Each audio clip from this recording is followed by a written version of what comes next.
அதிமுக அரசு கொண்டு வந்த திட்டங்களையும் சரி, திமுக அரசு திட்டங்கள் எல்லாம் என்னென்ன கொண்டு வந்து சொல்லி விவாதத்துக்கு எடப்பாடி பழனிசாமி தயாரா சொல்லி அழைப்பு விடுறாரு. யாரு? நான் அழைப்பு விட்டது யாருக்கு அழைப்பு விட்டேன்?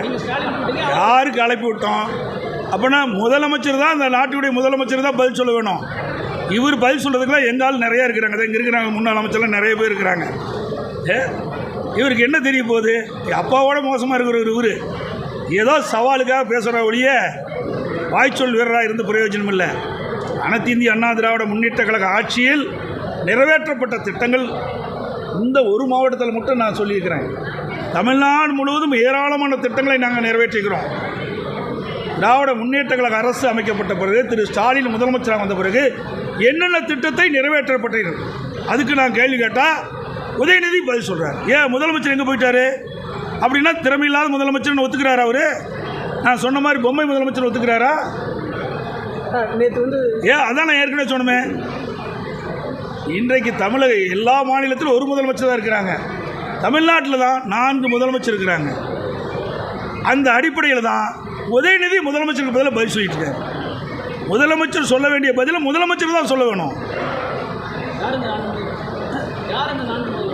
அதெல்லாம் ஏற்கனவே சொன்னேன். அதிகார மையங்கள் 4 இருக்குது. அந்த 4 யார் என்று உங்களுக்கே தெரியும். வேணுமென்றே திட்டமிட்டு என்னிடத்தில் ஏதாவது கேள்வி கேட்டு அது ஒரு விவாத பொருளாக்கி அப்புறம் அதுக்கு ஒரு 4 பேர் வச்சு விவாதம் பண்ணுவீங்க. அது ஏற்கனவே சொல்லியாச்சு, அது தெரியும் உங்களுக்கு.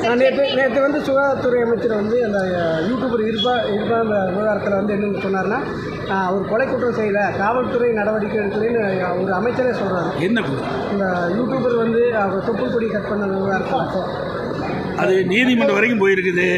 அந்த நீதிமன்றத்தில் இருக்கிறதுனால அதில் வந்து கருத்து சொல்வது சரி இருக்காது. நல்வாழ்வுத்துறை அமைச்சர் செய்தியாளர்களை சந்திச்சிருந்தார் சார். அப்போ அவர் என்ன சொல்கிறாருன்னா, ஒரு அமைச்சர் காவல் நிலையத்தில் புகார் அளித்தால் கூட காவல்துறையினர் வந்து நடவடிக்கை எடுக்கல அப்படின்னு ஒரு அதிர்ச்சியான தகவலை பதிவு செஞ்சுருக்காங்க. அதாங்க, அப்படிப்பட்ட அரசாங்கம் தான் இப்போ இருக்குது. ஆனால் ஏற்கனவே சொன்னேன், தமிழகத்தில் சட்ட ஒழுங்கு அடியோடு சீரழிந்து விட்டது. இன்றைக்கு திறமையற்ற முதலமைச்சர் நாட்டை ஆண்டு கொண்டிருக்கின்றார். பொம்மை முதலமைச்சர் நாட்டை ஆண்டு கொண்டிருக்கின்றார். அவருடைய அமைச்சர் வைக்கின்ற அமைச்சரே இப்படிப்பட்ட கருத்து சொல்கின்ற பொழுது நாட்டு மக்களுக்கு எங்கே நீதி கிடைக்கும்?